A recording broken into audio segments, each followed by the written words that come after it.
So we're sitting here in this little hippie town in the mountains in North Carolina called Asheville. And what we're going to be going into today is how I completely messed up the vast majority of my years here on this earth by being a people pleaser and a codependent. Also by being weak and generally by being a hot mess. Now, the reason why I've been covering this a lot lately is because as I've been moving into teaching a lot of content on general success, a part of me definitely feels like a fraud.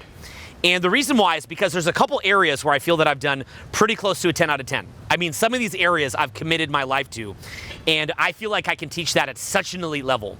But I feel like what happens is that people will see me teaching certain content at an elite or world-class level, and then they'll assume that everything about me is sorted out or everything about me is okay, when in fact that's not the case. You can look at me right now, and you can see that I'm too chubby. So clearly, even just looking at me for 2 seconds, you can see there's things about me that are not perfect. I've made a lot of sacrifices to get other areas to the best level that I could get them to, and that used up a lot of time, mental capital, emotional capital. But regardless of that, I've been a screw up in many different areas. So in this video, I want to go really deep on how my people pleasing and my codependence has turned my life into a bit of a joke. And the reason why this is even more important, even beyond me just teaching success and me wanting you to be aware of where my flaws are, it's also important because I turned 40 just this month. And when I look at my life, I think, wow, I always thought it was going to get better, and it definitely did get way, way, way better, way better. But if I'd known what my people pleasing and my codependence would have cost me at a younger age, I would have gone after it even more aggressively to fix it. But see, here was the problem. I didn't know that I had that issue. I didn't understand it. And so the purpose of this video is to make you realize if you do have an issue with people pleasing, or if you do have an issue with being codependent, and if you do have that issue with needing to please people a little bit too much, showing you the dark path that I've been on and some directions that I've taken to get a lot better with it so that you don't have to waste many of the prime, valuable years of your life.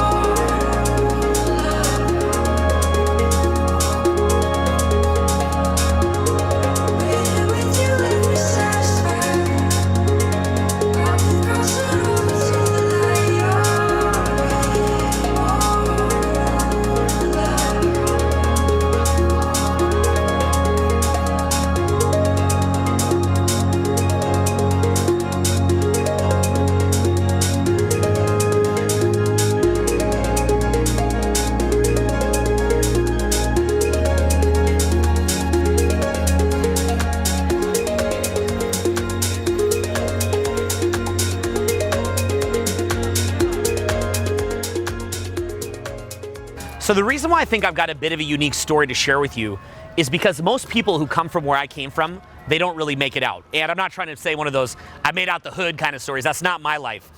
But a lot of people don't make it out of the depression and complete screwed up mental wiring that I had growing up. So one of the things that motivates me as a teacher is I'll see people and I can see that they've got really messed up mental wiring. And I realize that they're in a world of hell. They are in a living hell on this earth. And the problem when you see somebody who's in that kind of living hell is you don't really know how to help them. I mean, if you can walk by a homeless person here on the street and you look at them and it's such a train wreck, you don't really know what to do. What do you even say to somebody like that? They might be on all sorts of really hardcore drugs, or they could have mental illness. What do you say to somebody who has that? Well, that kind of mental illness, even though a homeless person it's incredibly obvious, it doesn't always have to be as obvious as it is with, say, a homeless person. That mild level mental illness or trauma can also exist in a more mild way. And that's generally what I had growing up. When I was growing up, I was traumatized out of my mind, in a state of severe depression and constantly battling thoughts of suicide. It would become obvious to me in the form of I'd be walking home from school and all of a sudden I would just stop and lie on the ground for 4 or 5 hours, just waiting to find the motivation to keep walking. Pretty crazy, right? That's why when you look at me now, I kind of have this look about me of sort of this weakened person who's jacked themselves up. It's like this weakened person who's been jacked with adrenaline or coke or something like that, and just, it's like I'm fired up. And the reason why that happened is because I'm almost like my own science experiment. So to get out of that position, I had to really jack myself up. I had to look at every single belief that I had, every single mental problem that I had, every single trauma, every single motivational issue, every single social skills problem. I had to spend the vast majority of my adult life just getting on top of this. So this is not as bad as, say, having a physical ailment like cancer, but in a way, it's like a mental cancer that you will literally have to spend your life fixing. You know, it could have been worse. There's people born in really poor countries that are extremely violent. People born with diseases like HIV. You know, people that have survived the Holocaust or died in the Holocaust. I mean, there's way worse. So anybody who feels overly bad for me, save your sympathy for people in life who have it way worse. I at least grew up in a first world country where I had the luxury and the time to get on top of this, and in an era where we have the internet where I could actually find a resource to get on top of it. So don't feel bad for me, and likewise, definitely don't feel bad for yourself if you have this situation. That being said, though, just because you don't feel bad for yourself doesn't mean that you don't urgently need to address it, because you probably do if you're relating a lot with what I'm talking about. So to urgently address it, what do? Like I said, you've got to start actually studying yourself. One of the ways that I studied myself was working on my social skills. Why was that so effective for me, working on my social skills? Just literally spending 4 or 5 hours a day, or 4 or 5 hours a night, or both, by the way, just walking up and initiating conversations or learning about things like attraction. Why did I do that? Well, I did that because it brought up a lot of stuff for me. Now that's an interesting word. It brings up a lot of stuff. And likewise, in running a business, that also brought up a lot of stuff for me. See, if you're sitting there a complete mess and depressed, but you're not taking action, part of the problem with that is a lot of these problems can just fester. They're not going to be put in your face. When you go, say, have a relationship with someone and they trigger you, that you know, your significant other, they trigger you, that can be very, very powerful, because in that triggering, you can actually follow the trail of gold back and see what your problem is. With me, with socializing, I could see what my problem is. With me, with running a business and teaching, I was able to see where the problems are because they'd come up. It made it worse. Understand this. It made it far worse.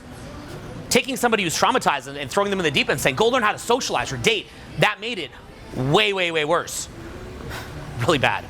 Like, you know, I've got things like codependence issues and trauma surrounding forming connections with people, and I get in a relationship with someone who's way more attractive than me, and then they wind up, say, cheating on me or breaking up with me, and I'm just totally getting my brains blown apart from this messed up experience. Or I have trouble being a people pleaser. I get in a business where maybe I have to determine somebody's pay rate, or I have to determine what kind of things I give out for free, and I'm just being way too loose on it because I can't handle somebody not getting what they want.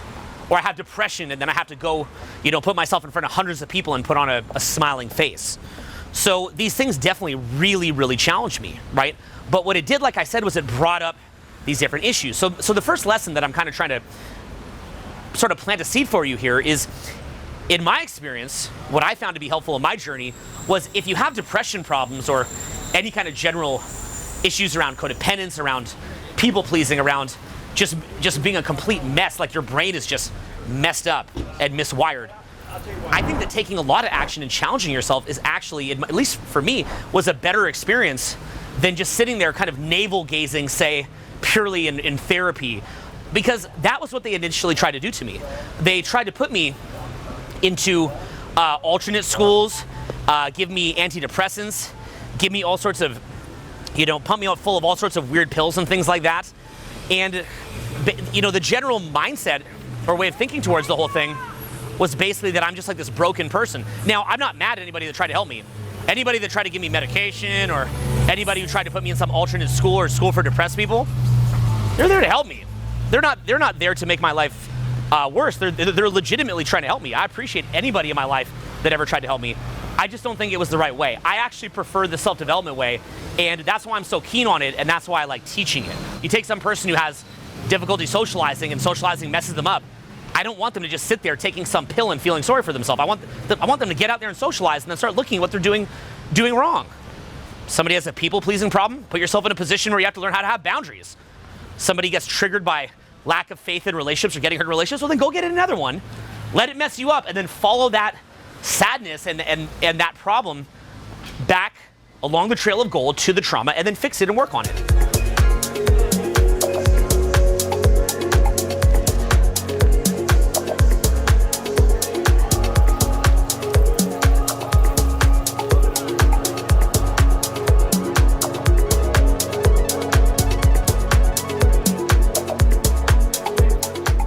Now, I've mentioned that I had huge issues with codependence and people pleasing, and this has been something that has come to define my life. And what I mean by that is that when you have an issue, when there's an issue that you have, that issue can come to define your entire life. I hope that you really let this sink in. For example, people who have narcissistic personality disorder, that will come to define their life.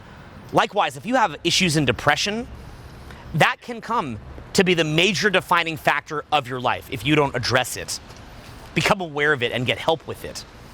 So in my case, I had this major issue, one among many, because it's a litany of them, but we're gonna cover this in more detail, and that's the issue of people pleasing and being codependent.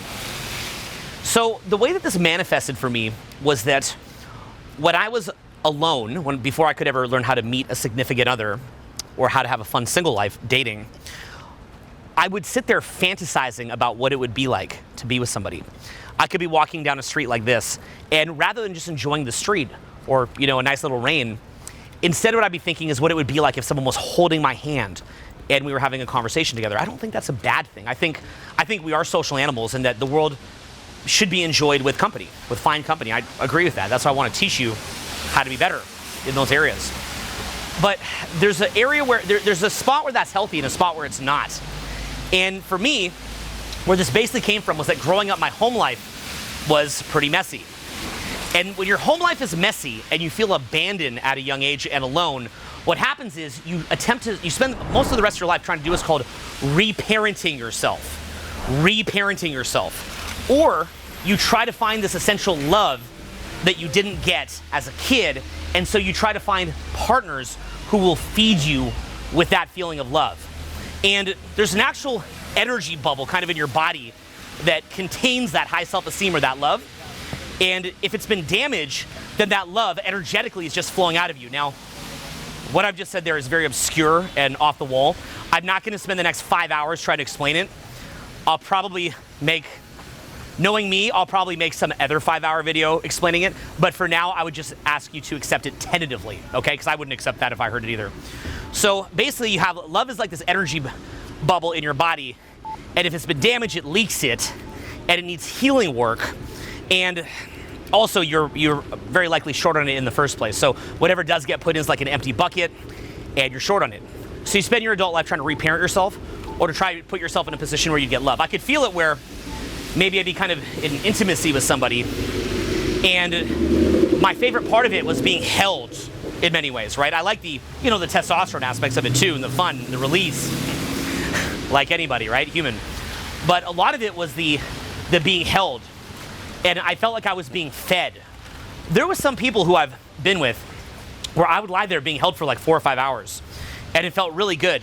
But what would happen is, inevitably, in a breakup, all that extra love energy that you put in your energy body gets ripped out, you start leaking it, and you go nuts. So in many ways, learning better social skills, it can help you because it helps you to acquire that love by being able to date people or make friends. But at the same time, it can also mess you up because what happens is you get it for a minute and you fill it up, but you haven't done the full healing process, and what winds up happening is it winds up leaking out, and you can get pushed to the point where you just want to end it all because your brain's going haywire. You don't even know what's happening. You're a mess. You can't think straight. And then all you can think about is fixing the short-term problem. I just want that person back. I would do anything to get them back. But see, in my case, and I hope this could apply to you, it wasn't those positions of losing someone close to me that forced me to go heal it. And now we have healing courses that we've built out of that information. So, information of what I've been through, as well as other people on my team have been through, and combining it and coming together. And we get a great response from that. It's beautiful. So what if I had never gone out and learned how to socialize? What if I never had gained and then lost? Well, on one hand, I could have avoided some pain, but that added pain did allow me to heal. Now, the result of that in relationships, romantic relationships, was that I wound up putting up with way more than I should have. Typically in a romantic relationship, I would be more on the kind of jerk side initially, and then what would happen is that would create a lot of chemistry between me and the other person, but eventually it would blow up in my face because I would let my walls down. So at first I'm like, first 6 months to a year, I'm like the cool guy. They're kind of chasing me, but on the later half, I would let down my guard, I'd let down my vulnerability, and then boom, I get the whack, and it would be bad. So going through this, again, it forced me to learn about healing, energy work, inner healing, spiritual work, and that's really good. Healed so much of it. Well, likewise, I saw the same thing in my work. Brutal. Generally speaking, first thing I'd be thinking of is how to underpay myself, overpay everybody around me, cut down the price on everything for everyone, and look, that's great. Isn't that awesome? Isn't that great? I love that I did that. But like anything in life, there's a point where something's healthy and a point where it is not healthy. And it's good to be good to people. It's good to love people. It's good to want to pay people well. But there's a point where that is unhealthy. And if you hit that unhealthy point, it's going to cause complete chaos. And here's the best part. It's going to create resentment. See, if me doing that, let's say that I'm overpaying people or, working around the clock to please them, like just stretching myself like Gumby to the point that there's nothing left and I'm miserable. If it actually would work, I wouldn't mind, right? It's like in relationships. If you just pander to the person and it would work, hey, at least you get something out of it. But inevitably, what happens is it doesn't work. And so you put all this time and energy into relationships that should be synergistic and adding to both of you. But instead what happens is they wind up leaving and you wind up left with nothing. Oftentimes, even when they leave, what happens, they're salty about it because they were getting such a kind of a wildly good situation from you. They'd lost touch with reality, and then they just wind up complaining and complaining and complaining. So literally, not only do you wind up losing that synergy with the person, but then from there what you do is you just wind up getting a bunch of blowback about it, and now you're sitting there wondering, what am I doing in my life? What's going on with my life? And so from that point, you can see how me sitting here at 40, I could just see how much of my time that I wasted.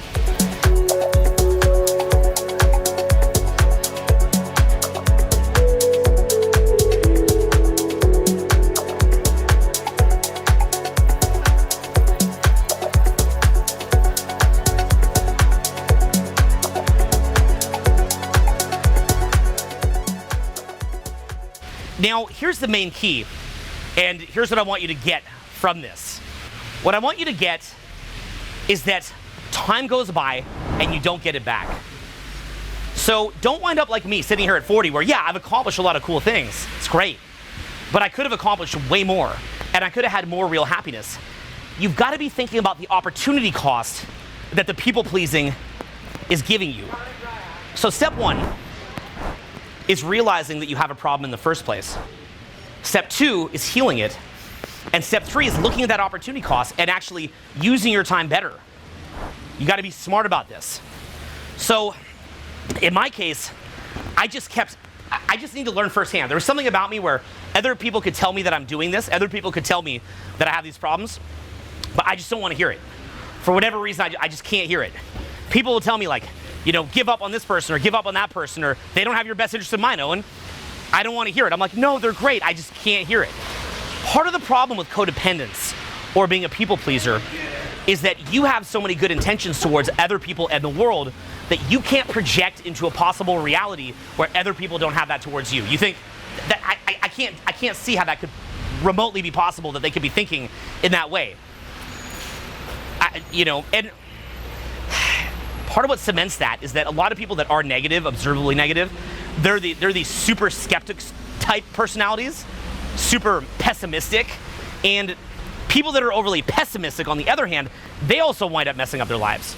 They mess up their lives because they actually push away good people. So you see some pessimist pushing away good people, and you say, I don't want to be like that. I want to see the best in people. I'd assume the best. So you don't want to fall into that pattern, right? I get it. That's what I'm feeling. And you can't even extrapolate outside of, you can't even observe and get outside of what you're seeing and realize, go into their head and say, maybe they're wired a little differently than you. Like, maybe they don't see the situation the way that you do.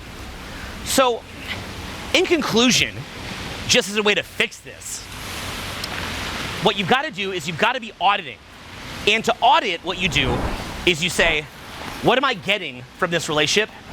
And what am I giving to this relationship? And it's okay to have some relationships in your life or things that you're doing in your life that are sucking energy from you, as long as you're gaining from it spiritually, or as long as there's just something that's making it worthwhile.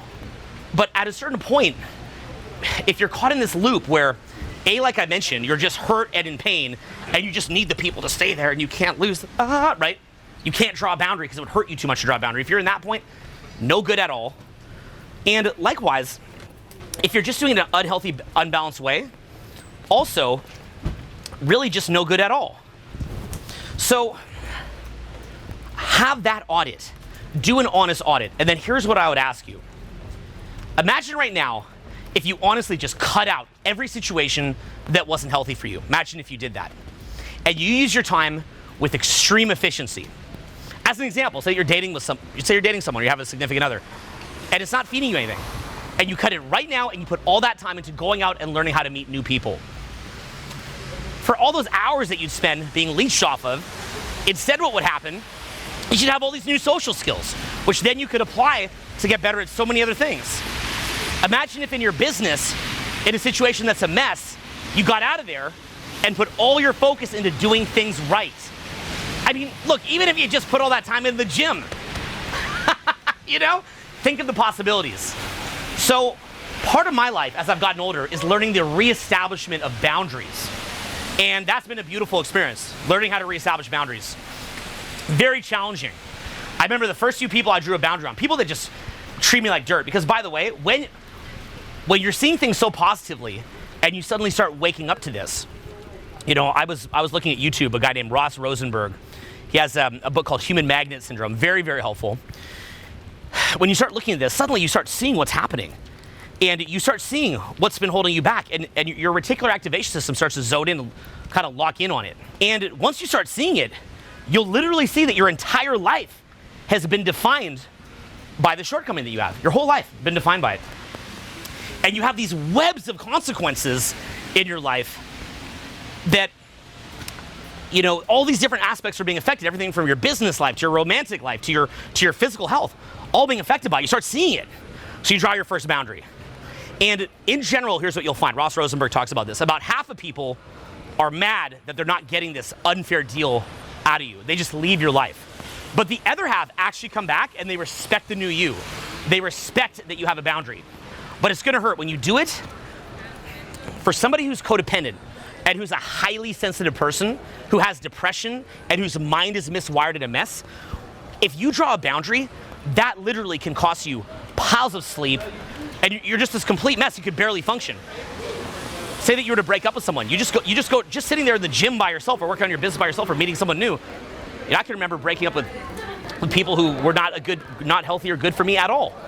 And I'm out with some new person who's way better than them. You'd think I'd be happy, right? But I'm miserable because this person that I was in this weird codependent situation with isn't there, and I just want to serve them. But in going through that, you do start to get healthier boundaries. And once you're able to finally get those boundaries under control, now what you have is a situation where that love that you could bring into yourself, it actually can stay because you have a boundary. And without that boundary, honestly, it could never stay.